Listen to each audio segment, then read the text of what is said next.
Hello students, हम पढ़ रहे हैं मैथ्स के अंदर चैप्टर नंबर 1 रियल नंबर्स। उसके अंदर हम एक्सरसाइज 1.2 के क्वेश्चंस सम्स देख रहे हैं। आज हम देखेंगे क्वेश्चन नंबर 5। क्वेश्चन 5 के अंदर हमें कहा है check whether 6n can end with the digit 0 for any natural number n।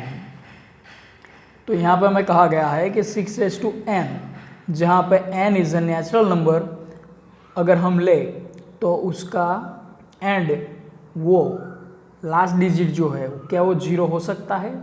हमें यहाँ पे देखना है कि 6n में n की जगह पे अगर हम कोई भी नेचुरल नंबर लेंगे, नेचुरल नंबर मतलब 1 2 3 4, तो जो यहाँ पे हमें वैल्यू मिलेगी उसका लास्ट डिजिट 0 होगा कि नहीं, वो हमें फाइंड करना है। तो फ्रेंड्स, अगर if a number ends with digit 0 it would be divisible by 2 as well as 5। अगर किसी भी नंबर का एंड अगर 0 हो जाए, एंड डिजिट मतलब लास्ट डिजिट अगर 0 होगा तो वो नंबर कंपलसरी 2 एंड 5 से डिविजिबल होगा। अगर हम एग्जाम्पल के तौर पे देखें तो अगर मैं यहाँ पे बात करूँ 10 की, तो ये 10 जो है उसके अगर फैक्टर में देखूँ तो 2 और 5 होंगे। 10 जो है वो 2 से भी डिविजिबल होगा, 10 जो है वो 5 से भी डिविजिबल है, राइट। और अगर एग्जाम्पल के तौर पे देखें अगर 40, तो हम समझ सकते हैं, देख सकते हैं कि 40 जो है वो 40 भी 2 से डिविजिबल है, राइट। वो 5 से भी डिविजिबल है, ठीक है। ये हम समझ सकते हैं क्योंकि 40 के फैक्टर्स के अंदर 2 भी आएगा, 5 भी आएगा, ठीक है। मतलब ये दोनों नंबर से, बोथ नंबर से ये डिविजिबल है। अगर हम 50 देखें तो 50 भी 2 से डिविजिबल है, 5 से डिविजिबल है, राइट।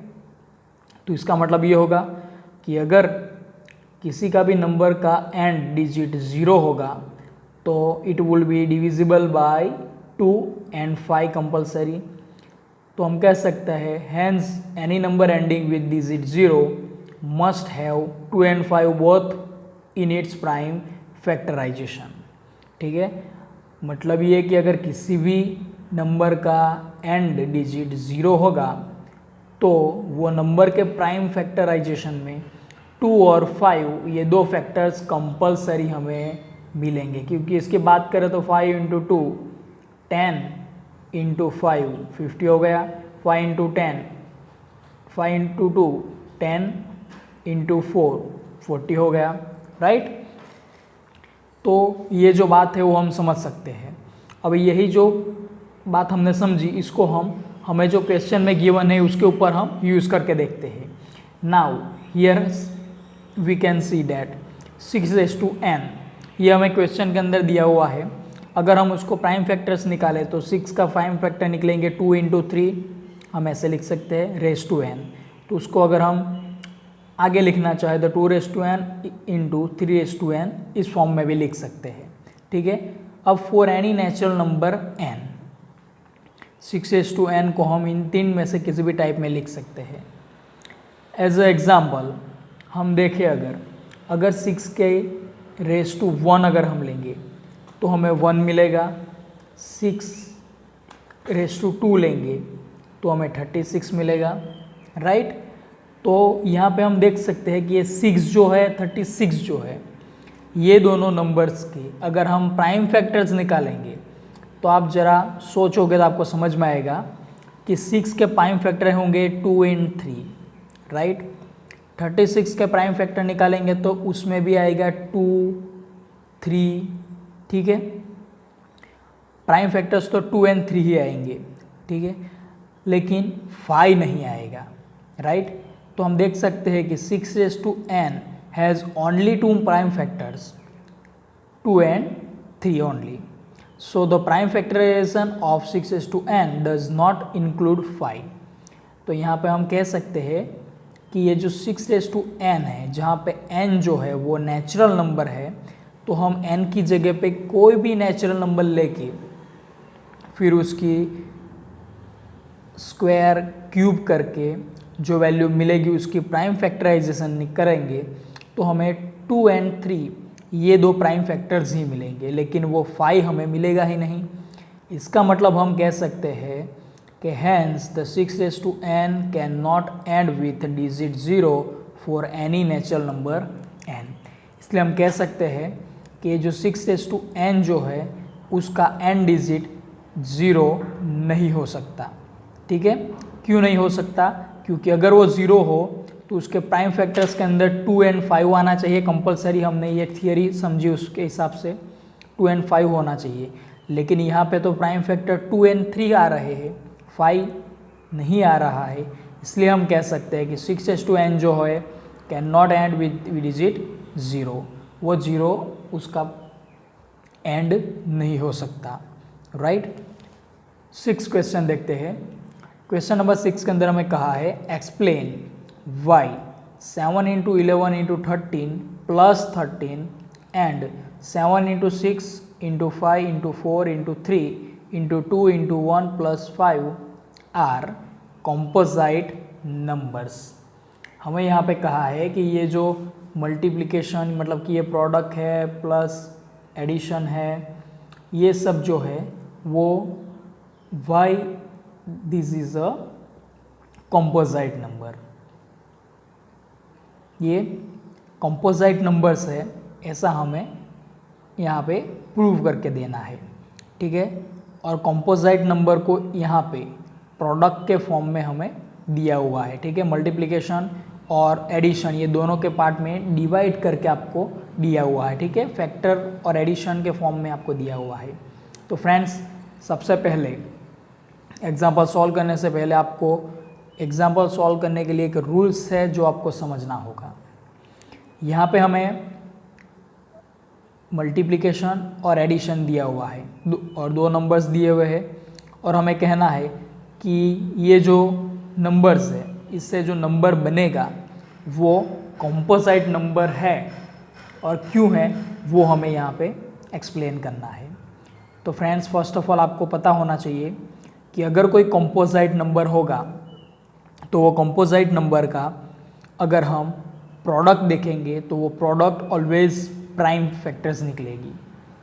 ठीक है, फिर से अगर कॉम्पोजाइट नंबर होगा तो कॉम्पोजाइट नंबर के अगर आप फैक्टराइजेशन करोगे तो उसकी प्रोडक्ट होगी वो प्राइम फैक्टर आपको मिलेगी। ठीक है, मतलब हम ये कह सकते हैं कि अगर किसी नंबर्स को हम प्रोडक्ट ऑफ प्राइम्स के फॉर्म में अगर लिख सके तो इसका मतलब ये होगा कि वो नंबर कॉम्पोजाइट नंबर होगा। राइट, अगर किसी नंबर को हम प्रोडक्ट ऑफ प्राइम के फॉर्म में लिख सके तो मतलब कि वो नंबर कौन सा नंबर होगा? कॉम्पोजाइट नंबर होगा। तो यहाँ पे हमें यही चेक करना है कि ये जो हमें एडिशन मल्टीप्लिकेशन वाले नंबर्स दिए हुए हैं वो प्रोडक्ट ऑफ प्राइम्स है या फिर नहीं, वो ही हमें देखना है। तो फर्स्ट ऑफ ऑल हम फर्स्ट वाला लेंगे, तो 7 into 11 into 13 plus 13। हम यहाँ पे देख सकते हैं कि यहाँ पे 7 into 11 into 13 plus 13 है, तो यहाँ पे ये तीनों डिजिट्स का एक ग्रुप बनेगा, ये 13 यहाँ पे दूसरा ग्रुप बनेगा। राइट, दोनों के बीच में एडिशन है, तो हम दोनों में से 13 को कॉमन निकाल सकते हैं। ठीक है, यहाँ पे अगर मैं 13 को कॉमन ले लूँ तो अंदर क्या बचेगा? तो यहाँ पे बचेगा 7 into 11 प्लस यहाँ से 13 हमने बाहर निकाल लिया तो यहाँ पे बचेगा ओनली 1। सो 13 ब्रैकेट में 11 into 7 77 प्लस 1, सो 13 into 78। ये 13 जो है वो तो प्राइम नंबर है, हम जानते हैं। 78 प्राइम प्रोडक्ट ऑफ प्राइम के फॉर्म में लिख सकते हैं कि नहीं, चेक करते हैं। तो 13 into 78, तो 78 मतलब 2 into 39। राइट, 13 into 2 39 जो है उसको भी हम आगे फैक्टर्स निकाल सकते हैं। 13 मतलब 3 इंटू 13, 13 3 ज़ा 39, राइट। तो अब हम देख सकते हैं यहाँ पे 13 इंटू 2 इंटू 3 इंटू 13, ये जो चारों नंबर्स हमें मिले वो क्या है, प्रोडक्ट ऑफ प्राइम्स है, राइट। सीक्वेंस में लिख ले, 2 इंटू 3 इंटू 13 इंटू 13, 2 टाइम्स है तो 13 स्क्वायर। तो यहाँ पे हम देख सकते हैं कि ये जो हमें नंबर्स दिया हुआ था उसको हम प्रोडक्ट ऑफ प्राइम्स के फॉर्म में एक्सप्रेस कर सकते हैं, राइट। सो हम कह सकते हैं कि this number has a composite number, right. So हम यहाँ पे लिखेंगे कि here we can express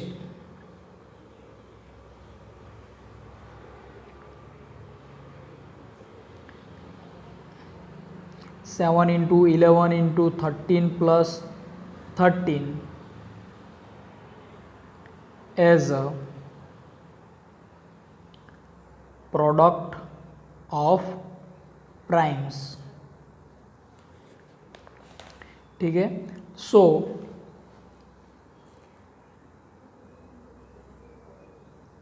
it is a composite number,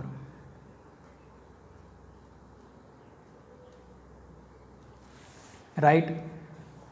second देखते हैं। सेकंड के अंदर हमें यहाँ पे कहा है कि 7 into 6 into 5 into 4 into 3 into 2 into 1 plus 5, ये हमें एडिशन और प्लस करके कुछ नंबर्स दिए हुए हैं और इससे जो नंबर मिलेगा वो कंपोजिट नंबर्स है कि नहीं वो हमें देखना है। तो कंपोजिट नंबर है कि नहीं वो चेक करने के लिए मैंने आपसे कहा कौन सा रूल है कि अगर इसको हम प्रोडक्ट ऑफ प्राइम्स के फॉर्म में लिख सके, ठीक है, एक्सप्रेस्ड कर सके, तो हम कह सकेंगे कि ये जो है वो प्राइम कंपोजिट नंबर्स है। तो हम सबसे पहले देखेंगे तो यहाँ पे ये सभी नंबर्स का एक ग्रुप बनेगा, बीच में प्लस और ये दूसरा ग्रुप बनेगा। दोनों ग्रुप के अंदर 5 जो है वो कॉमन है।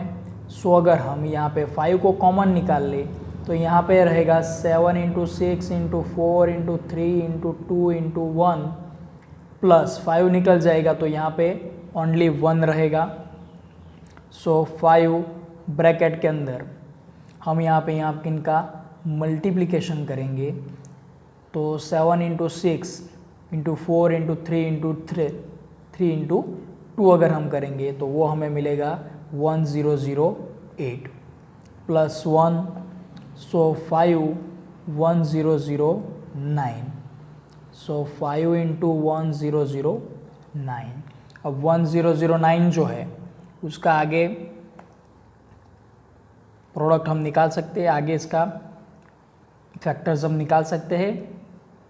यहाँ पे दो सिचुएशन है हमारे पास, एक ये कि ये जो 1009 है वो खुद प्राइम नंबर है, ठीक है। अगर वो खुद प्राइम नंबर हुआ तो this is our product of primes.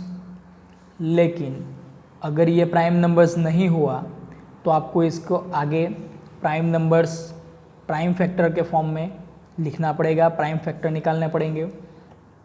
तो फ्रेंड्स यहाँ पे 1009 जो है वो क्या है, प्राइम नंबर्स ही है, ठीक है। आप इसको फर्स्ट यूनिट डिजिट जो है वो 9 है और आप जानते हो कि फर्स्ट डिजिट मतलब यूनिट डिजिट 9 तभी आता है 9 हो तो उसको हम 3 से डिविजिबल हो सकता है, राइट। तो अगर आप इसको 3 से डिवाइड करके चेक करेंगे तो भी आपको रिमाइंडर 0 नहीं मिलेगा, ठीक है। ये 1009 प्राइम नंबर से। सो यहाँ पे हम कह सकते हैं here we can expressed 7 into 6 into 5 into 4 into 3 into 2 into 1 plus 5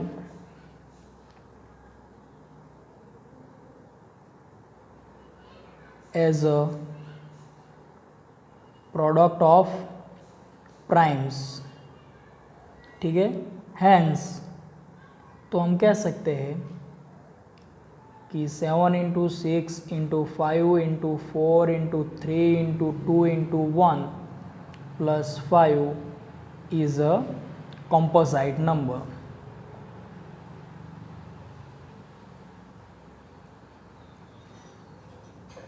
ठीक है फ्रेंड्स, तो आपको समझ में आ गया होगा कि यहाँ पे कैसे कंपोजिट नंबर है कि नहीं वो हम फाइंड कर सकते हैं, rights.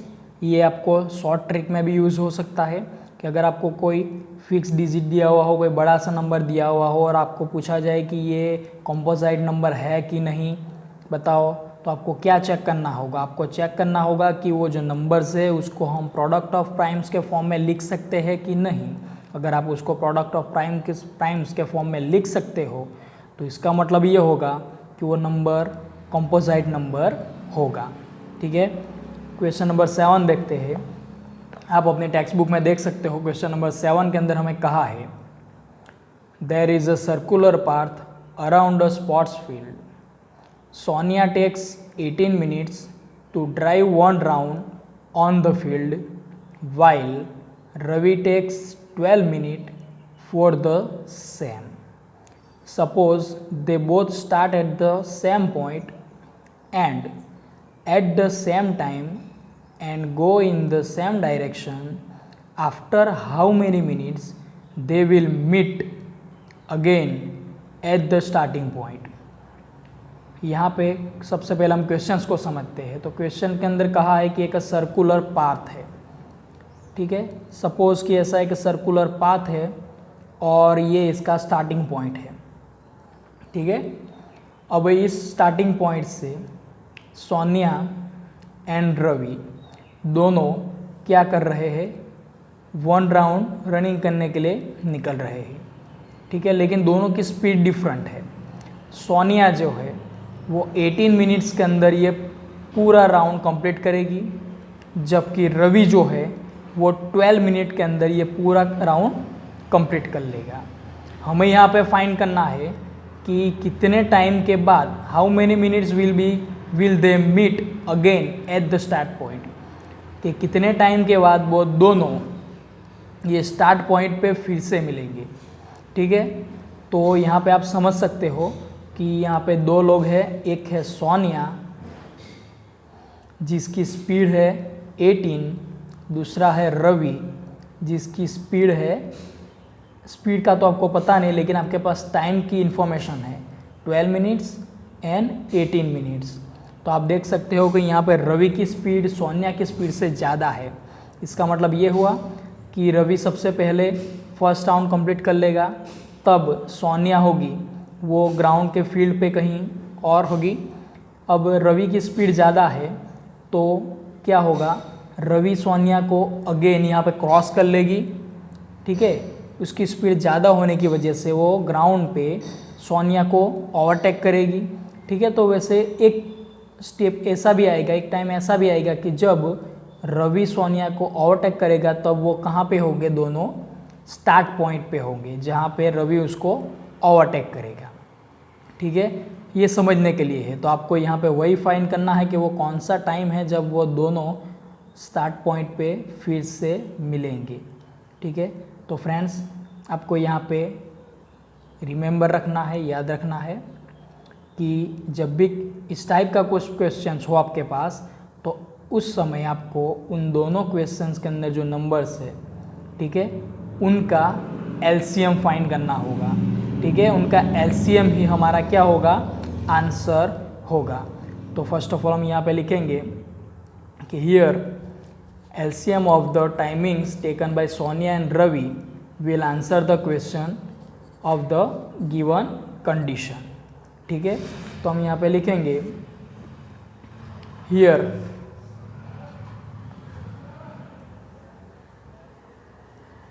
LCM of 18 and 12 is a answer of our given condition। ठीक है, तो मतलब कि हमें यहाँ पे 18 और 12 का क्या निकालना है? एलसीएम निकालना है। एलसीएम जो आएगा वही हमारा क्या होगा, वो टाइम होगा। तो एलसीएम निकालना तो आपको आता है। यहाँ पे हमारे पास 2 डिजिट्स है 18 एंड 12, और हमने आगे पढ़ा है कि 18 और 12 का अगर एलसीएम निकालना हो तो कैसे निकालते हैं। तो उसके लिए हम फैक्टर ट्री का यूज़ करके फर्स्ट ऑफ ऑल उसका प्राइम फैक्टर्स निकालते हैं। तो 18 के प्राइम फैक्टर्स निकालेंगे तो हम जानते हैं 18 2 से डिविजिबल है, तो अगर उसको 2 से डिवाइड करेंगे तो यहाँ पे हमें 9 मिलेगा।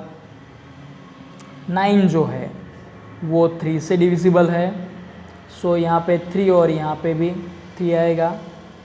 3 जो है वो 3 से डिविजिबल है और यहाँ पे आ जाएगा 1। तो यहाँ पे 18 के प्राइम फैक्टर्स हमें मिलेंगे 2 इंटू 3 इंटू 3, मतलब कि 2 इंटू 3 स्क्वायर, राइट। सेम 12 का प्राइम फैक्टर्स निकाले तो 12 जो है वो सबसे लोवेस्ट प्राइम कौन से प्राइम फैक्टर से, कौन से प्राइम नंबर से डिविजिबल है, 2 से डिविजिबल है। तो यहाँ पे आएगा 6। अब 6 जो है वो कौन से लोवेस्ट प्राइम नंबर से डिविजिबल है, तो यहाँ पे 6 जो है वो 2 lowest prime factors prime number से डिविजिबल है, तो यहाँ पे हमें मिलेगा 3। 3 जो है वो खुद प्राइम नंबर है जो खुद 3 से ही डिविजिबल है।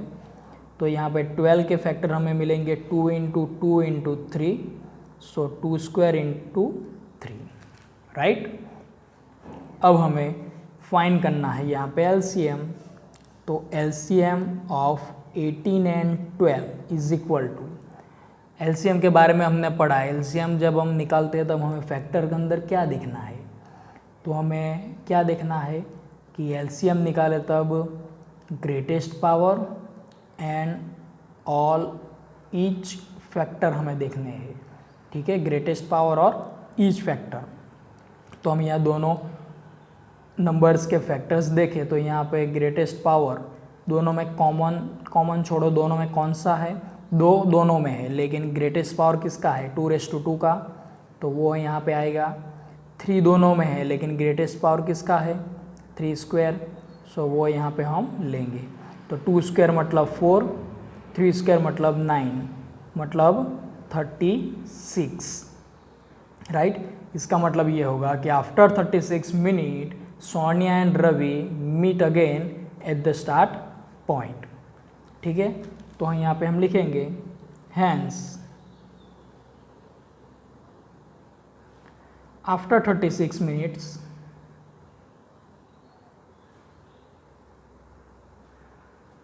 Sonia and Ravi meet again at the starting point, ठीक है फ्रेंड्स। तो ऐसे हमारा क्वेश्चन यहाँ पे सॉल्व होगा। मोस्टली आपको यहाँ पे याद रखना है कि जब भी इस टाइप का क्वेश्चन आता हो आपके पास, ठीक है, जो कंडीशन यहाँ पे दी हुई है इस टाइप का क्वेश्चन हो, तो तब आपको यहाँ पे 2 नंबर्स हो, 2 की जगह पे 3 नंबर्स हो, 4 नंबर्स हो, आपको उनका क्या निकालना होगा, आपको उनका एलसीएम निकालना होगा। ये आपको याद रखना है, ये शॉर्ट क्वेश्चंस के अंदर भी आपको आ सकता है, राइट। बाकी का टॉपिक सम क्वेश्चन सम्स हम नेक्स्ट वीडियो में देखेंगे। Thank you.